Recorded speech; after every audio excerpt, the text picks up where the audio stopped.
sometimes the greatest things happen by accident. You can't, you do all the planning around stuff and the organisation with the painting and the mixing colours and so on, but it's the kind of accidental thing when something absolutely magical happens, and you can understand it and see it, and it's suddenly there before you, and I guess one's almost working away all the time for those little bit of magic to happen, and then when they do, the reward is there.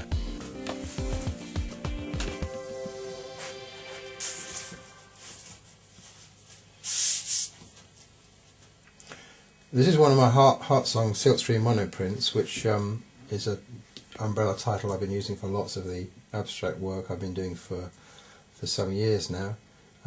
These are all one-off silkscreen prints. Fantastic medium for printing and putting down colour. I first got interested in this after I'd done a painting degree years ago, and I studied postgrad printmaking. I concentrated on silkscreen largely, and it combined really my intense interest with abstraction and with using colour quite freely. And I wanted to experiment with printmaking technique much more. And I started just working on one-off prints as monoprints, and I used an open screen as this is. I didn't have any image put on the screen. The way I started experimenting really was just to get a load of sheets of paper the same size and work with like a square or oblong, whatever. As with this, I just put down a base colour first, like this square of blue, and I would do a number of them, and then I would work over them as one might do with painting, whatever, but through the screen, putting down other colours, building them all up, so they'd all be slightly different, and I'll have a whole series of them to work on, perhaps as many as 20, 25. These ones you're seeing are all from different series. There's a series now of blueprints that I did, the larger ones you saw just now. So these were a set of about 20, all with that basic blue, and then each of them worked up individually. As the print worked, I would take it out of the pile and gradually I'd build up the ones that I was happy with.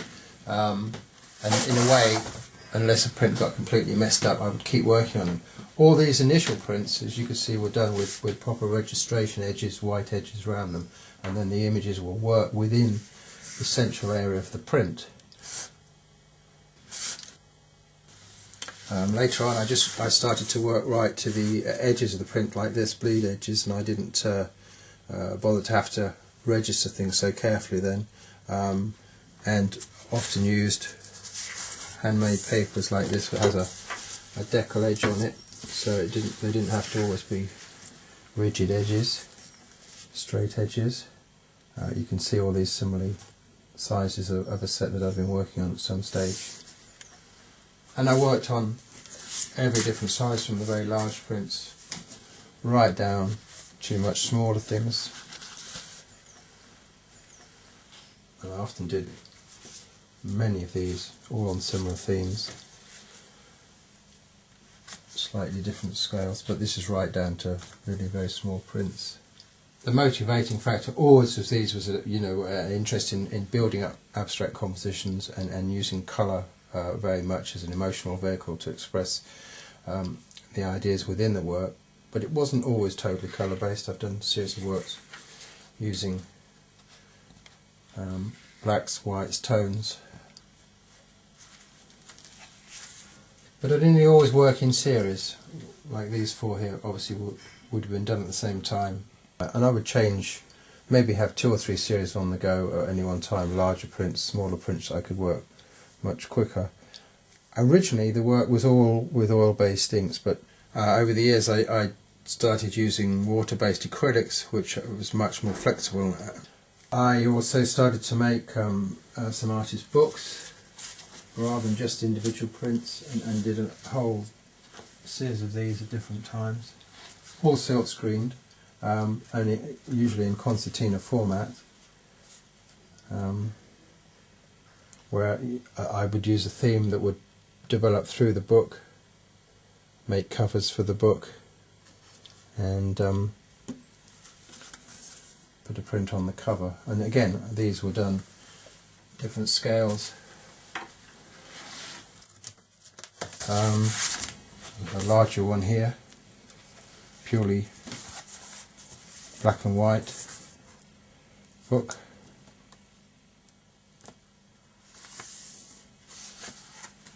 And one that I never finished, or at least I didn't finish the covers, which was just one large fold out print that would stand out.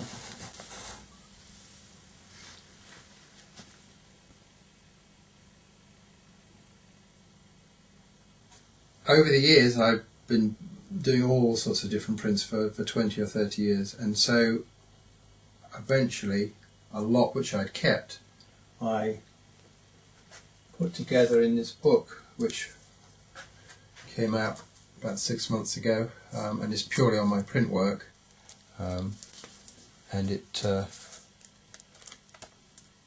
has examples of all the different series of work I've done in printmaking, mainly over the last 20 years, once I developed the monoprint technique, and concentrating totally on the abstract colour work. There's none of the figurative work in here.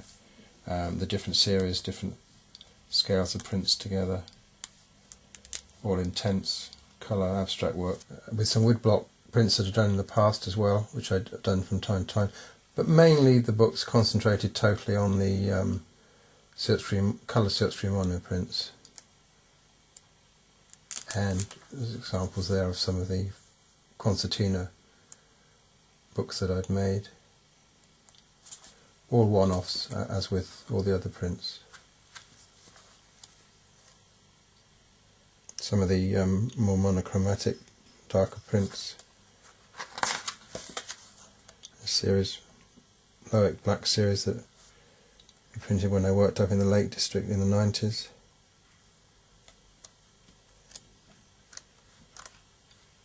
Right back to the early prints that I did when I first sort of developed the monoprinting technique in the 80s, when I was teaching a lot.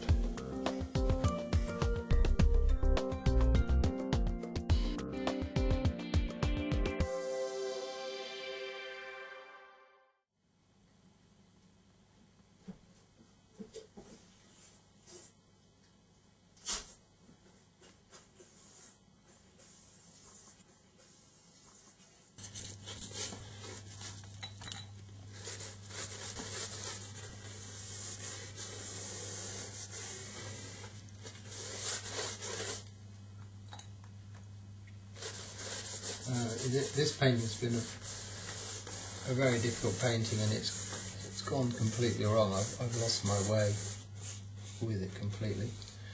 The composition's gone out a long time ago, and I think probably also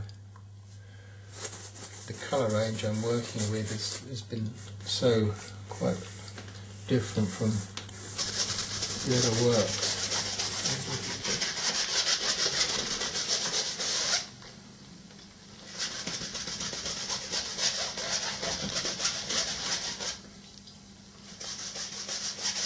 So I'm getting rid of that to start with, to a certain extent, and so the image isn't so centralised. That's really my only goal at the moment, and see what that opens up.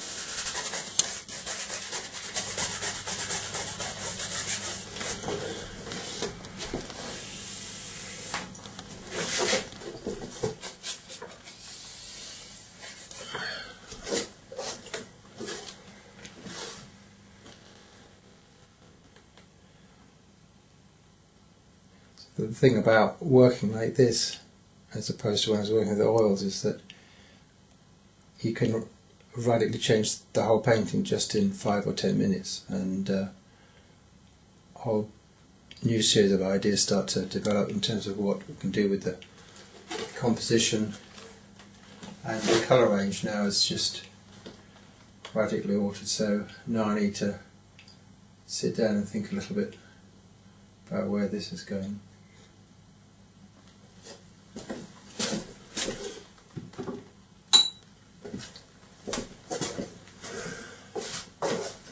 get back from the painting as well to have a good look at it, particularly a painting that the scale. I like that a lot better than it was before, and now I want to think about probably breaking up this top area to a certain extent. I like the colour quality of these, but I want to just do something about this now. Maybe putting a block of colour in here to be taking up to the edge and getting rid of this. So, I mean, at the moment the paint qualities I'm putting in, the new stuff is just fairly transparent. So there's you can see a degree of what's happening underneath the painting. But that I quite like. It's one of the things I quite like about this way of working.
In the downstairs of the house here, I've got a selection of all different work up, different periods, totally different time period, and different subject matter.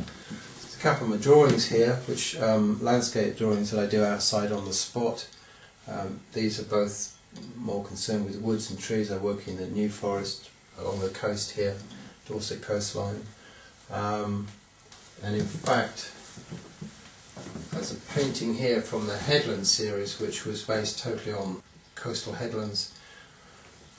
Suggestion of the horizon line and headland shape here that I used in the whole series, from small to very large paintings. Abstracted landscapes, if you like. There's a bigger one of the Headland series here, all in blues, tones of blue, suggestion more of a sort of night sea theme, which is something I have used as subject matter. Again, the suggestion of the horizon line, the headland shape there. Very familiar territory for me. I love using these rich tones of blue and the heavy impasto paint. And over here, a quite different painting, much more recent one, in acrylic, based more purely abstract painting, colour abstract painting, based very much on the kind of imagery and work that I use in the silkscreen printing, which you'll see some more of in the studio. And in fact, on this wall, a favourite painting of mine that I kept from the 80s, oil painting, as the majority of my paintings tend to be, abstract painting, but with a sort of reference to nature concern. Many of those paintings were with light and shade, reflections, water, heavily textured impasto oil, and over there in the corner, just a little study of the moon going down behind the trees, related to the landscape charcoal drawings that I do in the summer in the forests. And in the kitchen area here, a selection of different work. The red painting here is just a favourite of mine I've had for many years. It's not related to any particular series, but just a purely abstract oil, intense reds, texture, just one of those rare painting that seems to fall together in the right way. And along the wall here, an enormous gap, 20 years or more, two very early paintings, small studies really, with very thick oil paint, very heavy impasto on them both, built up layer upon layer, very tactile quality. Again, evoking natural references, light, shade, landscape, horizons, light falling, those kind of qualities. And next to those, complete jump to two very recent paintings, a blue and red one, both much thinner paintings, almost like watercolours, but in acrylic, almost operate as a pair, red painting and blue painting, which I've found has happened quite a lot in recent work. Based initially more on the use of acrylic become more and more prevalent since I was doing a lot of printmaking and using the acrylic colour, and I wanted to do something in painting that emulated those qualities, used those colour qualities, and I didn't want to be concerned so heavily with the sort of textual quality of the paint. And that really started to develop a whole series of new work about a year, 18 months or so ago. And these are two examples of it, and the little one there in the corner.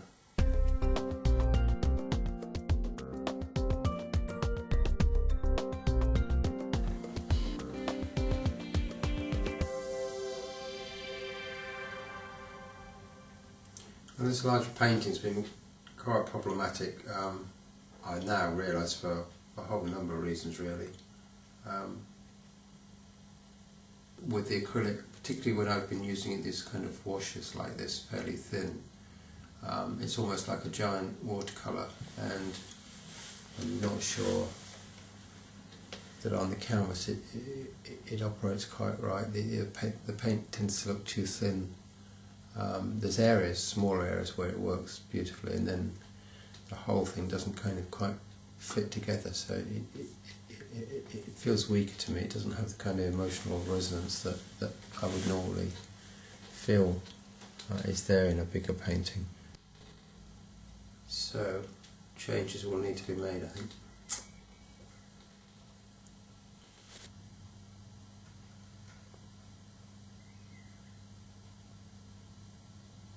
The white areas, the pale areas, are increasingly looking like holes through the painting. So yeah, it's got to change. I've got to change it quite considerably, and I'm sure I will do in the next couple of weeks.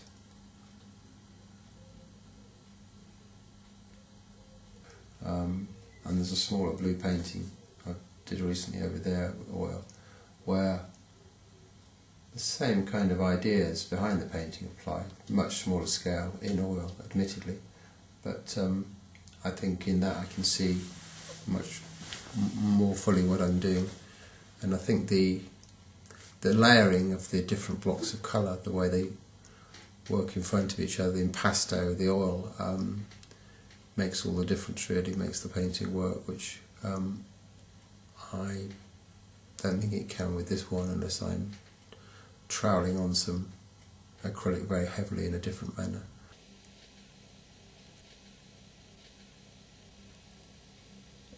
So I will just mix up some fresh colour, decide to change the palette slightly and work on it much more vigorously and see what happens.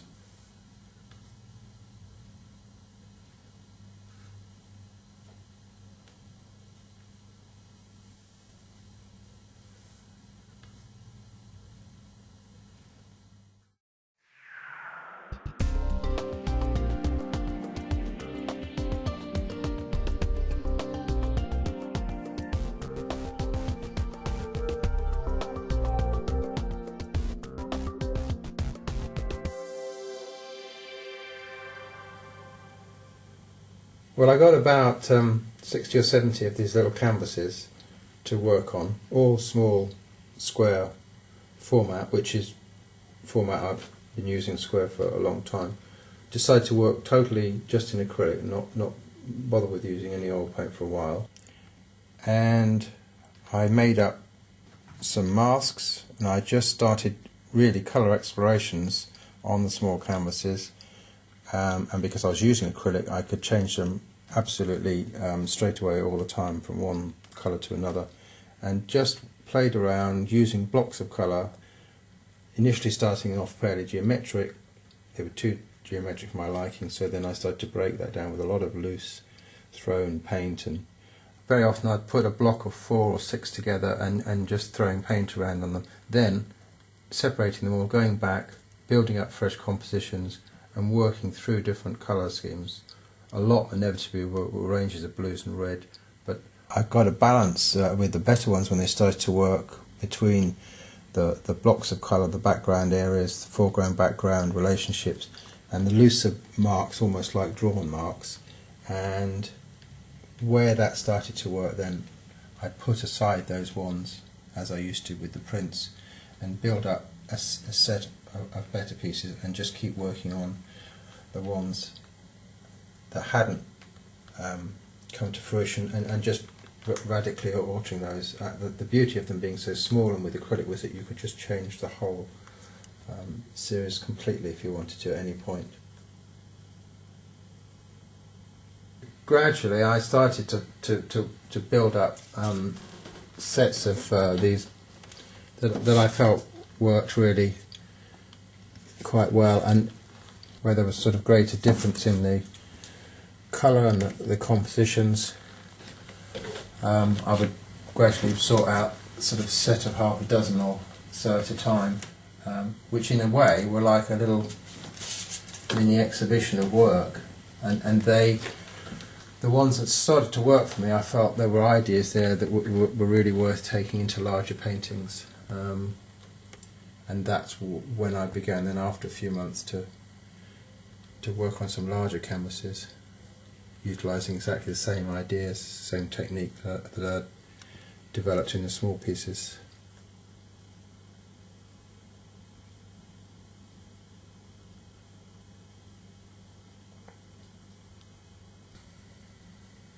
So once these had started to work, I decided to work on a larger scale, and initially I just went up to these 10-inch size canvases, worked in acrylic in exactly a similar way, though obviously some of them got slightly looser because the canvas was bigger.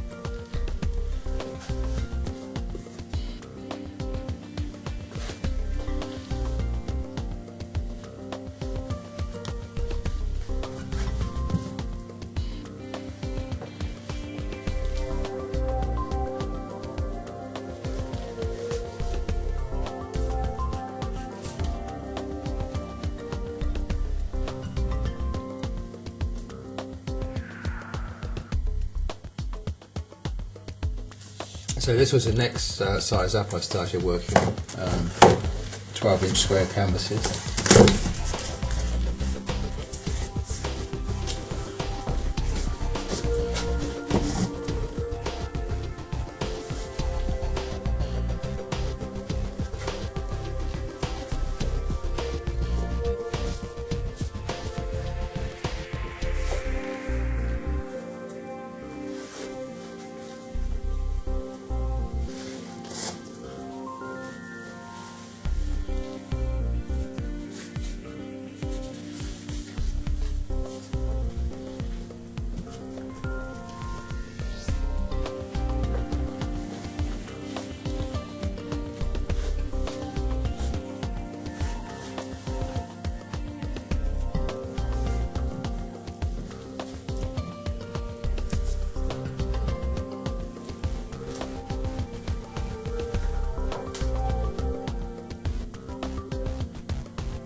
Then I moved on to these larger medium-sized canvases.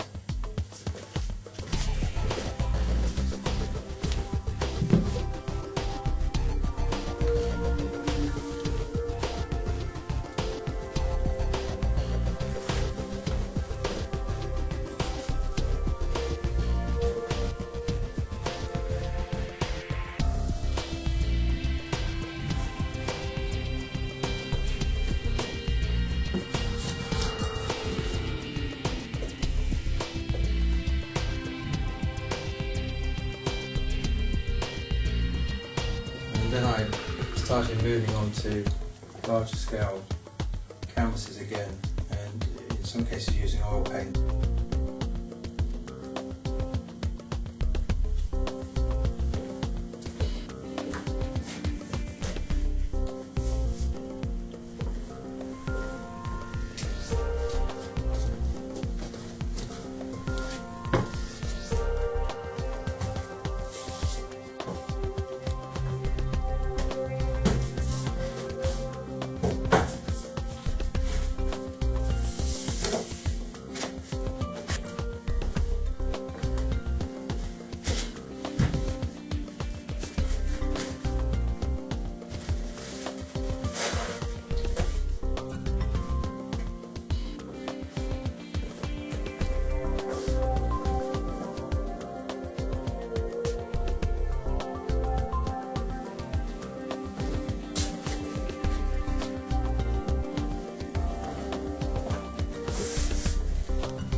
Well, I think it's really crucial. I started to drip all the paint down and let the paint run the colours, and it just sort of brought the composition together, unified it a lot, and much happy with it now.